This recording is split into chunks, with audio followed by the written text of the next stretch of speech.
Hello students, अस्सलाम वालेकुम। उम्मीद है आप सब खैरियत से होंगे। हमने सेकेंड ईयर मैथमेटिक्स के लास्ट लेक्चर में एक्सरसाइज 2.2 के क्वेश्चन नंबर 7 तक कंप्लीट कर लिया था। आज हम करने के लिए जा रहे हैं क्वेश्चन नंबर 8। लेकिन क्वेश्चन नंबर 8 के अंदर एक न्यू कॉन्सेप्ट है जो मैंने अभी तक आपको नहीं बताया, that is centroid of a triangle. Centroid का वर्ड आप देख लें, सेंट्रॉइड मतलब सेंटर, किसी ऑब्जेक्ट के सेंटर को हम सेंट्रॉइड भी कहते हैं। अब बात करते हैं सेंट्रॉइड ऑफ अ ट्राइंगल की। इसकी एक प्रॉपर डेफिनेशन है, वो डेफिनेशन देखते हैं, उसके बाद दूसरी चीज़ definition. The centroid of a triangle is the intersection of the three medians of the triangle. कहता है सेंट्रॉइड ऑफ अ ट्राइंगल क्या है? ट्राइंगल के तीनों मीडियंस का इंटरसेक्शन, यानी कि ट्राइंगल के तीनों मीडियंस जिस पॉइंट के ऊपर मिल रहे हैं आपस में, उस पॉइंट को हम कहते हैं सेंट्रॉइड ऑफ अ ट्राइंगल। अब इसमें एक चीज़ आ गई, मीडियन। मीडियन क्या चीज़ है उसकी डेफिनेशन देखते हैं। Median of a triangle, a median connecting a vertex with the mid point of the opposite side. Median क्या है? वर्टेक्स को अपोजिट साइड के मिड पॉइंट से मिलाने वाली लाइन। मिसाल के तौर पर ए सी एक लाइन है, ट्राइंगल की साइड है, इसका मिड पॉइंट है ई। तो इस वर्टेक्स की अपोजिट अगर आप इस लाइन को ई से मिड पॉइंट से मिला दें तो हम क्या कहेंगे इसको? ये जो ए बी ई है ये इसका इस ट्राइंगल का मीडियन है। इसी तरह ये वर्टेक्स है, इन दोनों का मिड पॉइंट डी है, यहाँ से एक लाइन जो कि डी से टकराएगी, ये दूसरा मीडियन है। इसी तरह ए बी का जो मिड पॉइंट है वो एफ है, और अपोजिट साइड यानी कि इस वर्टेक्स से जो लाइन जाएगी हम क्या कहेंगे इसको? ये भी एक मीडियन है। तो तीन मीडियन आ गए आपके पास, एक आ गया बी ई, एक आ गया ए डी और एक आ गया सी एफ। अब ये तीनों मीडियन देखें किस पॉइंट पे मिल रहे हैं, ये तीनों मीडियन इस पॉइंट पे मिल रहे हैं। तो इस पॉइंट को हमने कह दिया जी एक्स वाई, कोऑर्डिनेट ऑफ जी जो है वो एक्स वाई है। दिस जी, दिस पॉइंट, ये जो पॉइंट है जहां पर तीनों पॉइंट्स आपस में मिल रहे हैं, सॉरी तीनों मीडियंस आपस में मिल रहे हैं, ये कहलाएगा centroid of a triangle. So hope you understand the definition. अच्छा, इसकी डेरिवेशन भी है, वो बुक में दी हुई है, उसको करवाने की ज़रूरत नहीं है। अगर मैं महसूस करता तो ज़रूर आपको बताता। आप चाहें तो देख सकते हैं कि एग्जाम्पल के अंदर ही पूरी की पूरी इसकी जो है वो प्रूफ करके इसको दिया हुआ है सेंट्रॉइड को। तो no need to give the proof क्योंकि बुक में ऑलरेडी मौजूद है। Formula, what is the formula of centroid of a triangle? x1 plus x2 plus x3 upon 3 comma y1 plus y2 plus y3 upon 3। ये है formula centroid of a triangle का। चलिए अब हम इसकी हेल्प से क्वेश्चन करते हैं। Question number 8। क्वेश्चन नंबर 8 पहले लिख लेते हैं। ऑब्टेन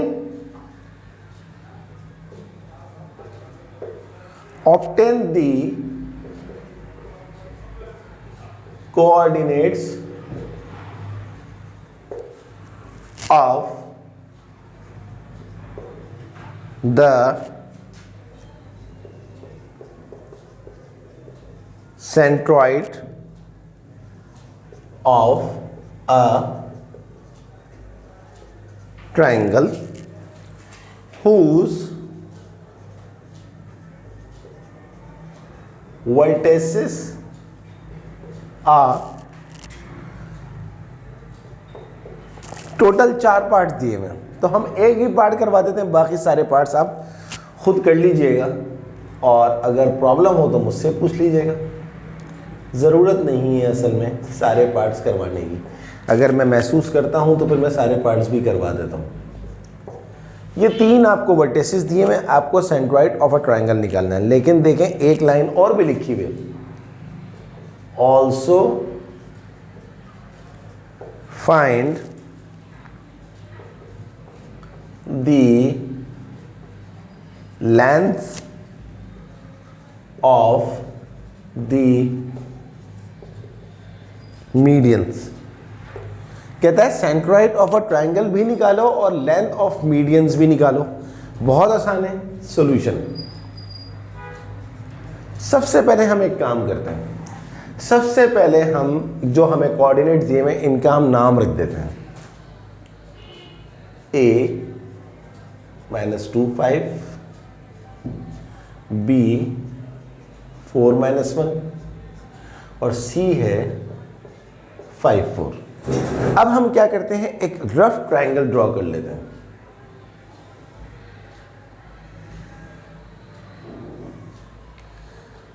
यहां लिख देते हैं a 2,5, यहां लिख देते हैं b 4, -1 और यहां लिख देते हैं c 5,4। अब सेंट्रॉइड ऑफ अ ट्रायंगल क्या होगा, इसके मीडियंस को, ये इतना अच्छा नहीं बना है, सॉरी, इसको ज़रा ज़्यादा सफाई से बनाते हैं। ये इसके मीडियन से जो इंटरसेक्शन बनेगा उसको हम कहते हैं सेंट्रॉइड ऑफ अ ट्रायंगल। वहां भी दिया हुआ है, यहां भी मैंने लिख दिया है। ये हमारे पास आ गया G। अब हमें क्या करना है, इसके कोऑर्डिनेट्स निकालने हैं। तो फॉर्मूला क्या दिया हुआ है आपको, centroid of a triangle G x y is equals to, क्या लिखा हुआ है, x1 plus x2 plus x3 upon 3, y1 plus y2 plus y3 upon 3। तो आप अगर इसको x1 y1 कहेंगे, इसको x2 y2 कहेंगे, इसको x3 y3 कहेंगे, तो क्या बनेगा, x1 -2 plus x2 4 plus x3 5 upon 3, comma y1 क्या है 5 प्लस y2 क्या है -1, y3 क्या है +4 अपॉन 3। तो देखिए 4 - 2 +2 +2 +5 7 अपॉन 3, 5 - 1 4, 4 + 4 होता है 8, 8 अपॉन 3। ये आपका आंसर आ गया किसका, सेंट्रॉइड ऑफ अ ट्रायंगल का। लेकिन हम इसके आंसर को बुक में चेक भी कर लेते हैं। 2.2 का 8, 7 अपॉन 3 और 8 अपॉन 3, ज़बरदस्त। लेकिन अभी काम ख़त्म नहीं हुआ, ये तो पहला पार्ट हो गया है, सेंट्रॉइड ऑफ अ ट्रायंगल निकाल ली। अब इस सवाल का दूसरा part, also find the length of the medians, हमें मीडियंस की लेंथ भी निकालनी है। चलिए अब हम इस डेफिनेशन को रब कर देते हैं, क्योंकि आपको अच्छी तरह से समझ में आ गई है। यहाँ हम इसकी लेंथ निकाल लेते हैं। लेंथ कैसे निकलेगी अभी आपको सब समझ में आ जाएगा। अभी मैंने आपको बताया था कि मीडियंस क्या होते हैं। मीडियंस क्या होते हैं, वो लाइन जो कि वर्टेक्स से शुरू होती है और अगली लाइन के मिड पॉइंट को कवर कर, मिड पॉइंट के ऊपर जाके मिलती है। हम फर्ज करते हैं कि बी सी का जो मिड पॉइंट है वो फर्ज करें वो है ई। हम फर्ज करते हैं ए बी का जो मिड पॉइंट है वो है डी, और हम फर्ज करते हैं ए सी का जो मिड पॉइंट है वो एफ है। तो यहां हम लिख भी देंगे, यहां हम लिख भी देंगे D is the midpoint of AB। Mid point of AB D है, तो कोऑर्डिनेट्स ऑफ D के जो कोऑर्डिनेट्स होंगे उसका नाम हम रख देते हैं, बल्कि कोऑर्डिनेट्स रखने की भी ज़रूरत नहीं है। सिंपल हम क्या करते हैं, डी के मिड पॉइंट निकाल लेता हूं। तो मिड पॉइंट कैसे निकलेगा ए बी का, क्या फॉर्मूला बताया था मैंने आपको लास्ट लेक्चर में, x1 + x2 upon 2 plus y1 + y2 upon 2। तो ये x1, हम ए बी की बात कर रहे हैं, तो ये x1 y1 है और ये x2 y2 है। तो x1 -2 प्लस x2 4 अपॉन में हमेशा 2 आता है मिड पॉइंट में, y1 क्या है 5, y2 क्या है -1 अपॉन 2 इज इक्वल्स टू 4 - 2 2 होता है, 2 अपॉन 2 1 होता है, 5 - 1 4 होता है, 4 अपॉन 1 2 होता है। तो आपके पास डी के जो कोऑर्डिनेट्स आ गए वो आ गए 1,2। यहाँ लिख भी देते हैं अब हम, ये आ गए आपके पास डी के कोऑर्डिनेट्स 1,2। अब हम बात करते हैं किसके कोऑर्डिनेट्स की, ई के कोऑर्डिनेट्स की। तो हम यहाँ लिखेंगे E is the mid point of, किसका मिड पॉइंट है, बी सी का। तो अब आपको बी सी का मिड पॉइंट निकालना है। तो ये x1 है, ये x2 है, ये y1 है, ये y2 है, या इसको x1 इसको x2 कहते हैं, आंसर पे फर्क नहीं पड़ेगा। तो x1 प्लस x2 क्या हो जाएगा, 4 प्लस 5/2 कॉमा -1 प्लस 4/2। 4 प्लस 5 होता है 9/2। 4 माइनस 1 होता है 3/2। तो आपके पास E के जो कोऑर्डिनेट्स आ गए हैं वो आ गए हैं 9/2 और 3/2। यहां लिख दीजिए ताकि आपको याद रहे, 9/2 और 3/2। ये किसके मिड पॉइंट आ गया, बी सी का, जिसका नाम आपने क्या रखा, E। अब तीसरा क्या है, F। F is the mid point of A C. क्या लिखा है ये, F जो है वो ए सी का मिड पॉइंट है। तो मिड पॉइंट के कोऑर्डिनेट्स क्या हो जाएंगे, अब ये x1 है, ये x2 है, ये y1 है, ये y2 है। तो -2 प्लस 5/2 कॉमा 5 प्लस 4/2। 5 - 2 होता है 3, तो ये आ जाएगा जनाब 3/2। 5 प्लस 4 होता है 9, तो ये आ जाएगा 9/2। तो आपके पास F के जो कोऑर्डिनेट्स आ गए वो आ गए 3/2 और 9/2। अब आपके पास सबके क्या आ गए, F के भी आपके पास आ गए। F के क्या आ गए आपके पास, 3/2 कॉमा 9/2। अब आपको निकालनी क्या है, length of medians. Length of medians का मतलब है अब आपके पास मीडियंस के कोऑर्डिनेट आ गए, यानी कि आपको AE की लेंथ निकालनी है, आपको BF की लेंथ निकालनी है और आपको CD की लेंथ निकालनी है। तो लेंथ निकालना तो बहुत ही आसान है, लेंथ बोले या डिस्टेंस बोले बात एक ही है। तो अब मैं इस चीज़ को मिटा रहा हूं क्योंकि आपके पास मिड पॉइंट तो मैंने वहां लिख दिए हैं सारे। तो सबसे पहले हम निकाल लेते हैं AE का length. Length of median AE। A के कोऑर्डिनेट्स आपके पास क्या हैं, -2,5। E के कोऑर्डिनेट्स आपके पास क्या है, 9/2 और 3/2। लेंथ बोले या डिस्टेंस बोले, हमने आपको पहले ही लेक्चर में बता दिया था कि लेंथ और डिस्टेंस का मतलब एक ही है। यानी कि अब आप डिस्टेंस फॉर्मूला यूज कर लेंगे। क्या होता है distance formula, x2 minus x1 का square plus y2 minus y1 का स्क्वायर का स्क्वायर रूट। तो लेंथ ऑफ AE क्या हो जाएगा, x1 है, ये y1 है, ये x2 है, ये y2 है। तो ये हो जाएगा 9/2 माइनस x1, ये ऑलरेडी माइनस में है तो माइनस माइनस प्लस 2 का square plus y2 minus y1 का स्क्वायर रूट। देखिए 2 2 ज़ा 4, 4 प्लस 9 क्या होता है 13, 13/2 का स्क्वायर प्लस 2 5 ज़ा 10 माइनस 10 प्लस 3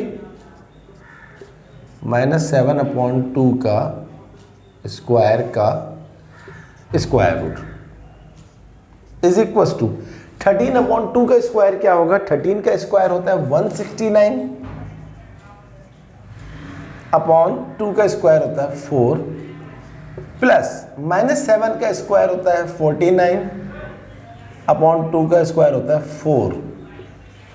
तो लेंथ ऑफ मीडियन AE जो आपके पास आ जाएगी, आप 169 और 49 आप इसका LCM ले लें 4 और 169 और 49 जो आपके पास आते हैं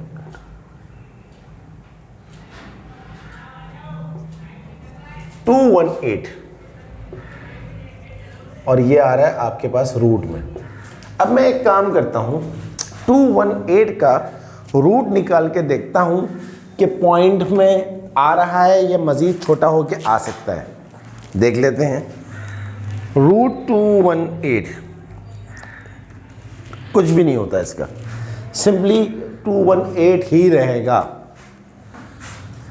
तो ये आपके पास आ जाएगा 218 का रूट 218 ही रहेगा और 4 का जो रूट होता है वो होता है 2। ये आपके पास आ गई पहली लेंथ। मैं इसको चेक करना चाहता हूँ कि कहीं पर कोई प्लस माइनस की मिस्टेक नहीं, 100% करेक्ट, कोई गलती नहीं है। अब दूसरे मीडियन की बात करते हैं। अब हम निकालेंगे लेंथ ऑफ मीडियन। अभी हमने किसका निकाला था? AE का निकाला था। अब हम निकालते हैं CD का। CD का तो CD के लिए आपके पास क्या होने चाहिए? C के कोऑर्डिनेट्स मौजूद हैं 5 4 और D के कोऑर्डिनेट्स मौजूद हैं 1 2। तो DC या CD का जो लेंथ होगा वही डिस्टेंस फॉर्मूले से निकलेगा। ये x1 y1 है, ये x2 y2 है, तो ये हो जाएगा 1 - 5 का स्क्वायर प्लस 2 - 4 का स्क्वायर रूट। 1 - 5 क्या होता है? -4। -4 का स्क्वायर क्या होता है? +16। 2 - 4 क्या होता है? -2 और -2 का स्क्वायर क्या होता है? +4। 16 और 4 होता है 20 और 20 को अगर आप शॉर्टेस्ट फॉर्म में लिखेंगे और रूट की फॉर्म में तो 5 4 से 20, तो ये आ जाएगा 2√5 यूनिट्स। ये भी आ गया, ये भी आ गया। अब तीसरा, सॉरी ये कैपिटल में लिखना चाहिए। अब तीसरा हमारे पास क्या है?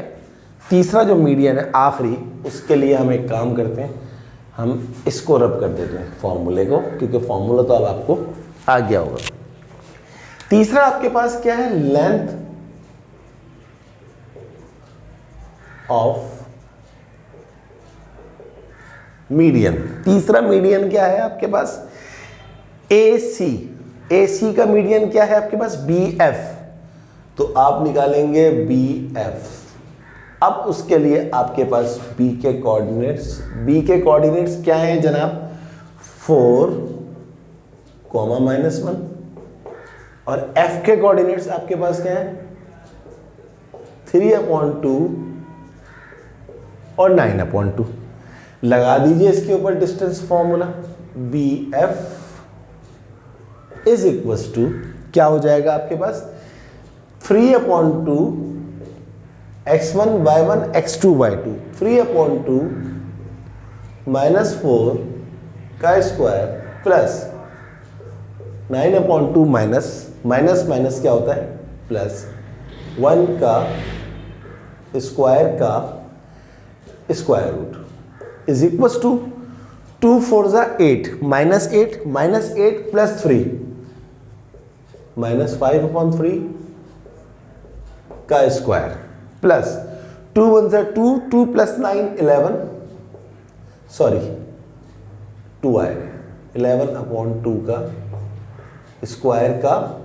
Square root is equal to -5/2। -5 का स्क्वायर क्या होता है? +25। अपॉन 2 का स्क्वायर होता है 4 प्लस 11 का स्क्वायर क्या होता है 121 और 2 का स्क्वायर क्या होता है 4।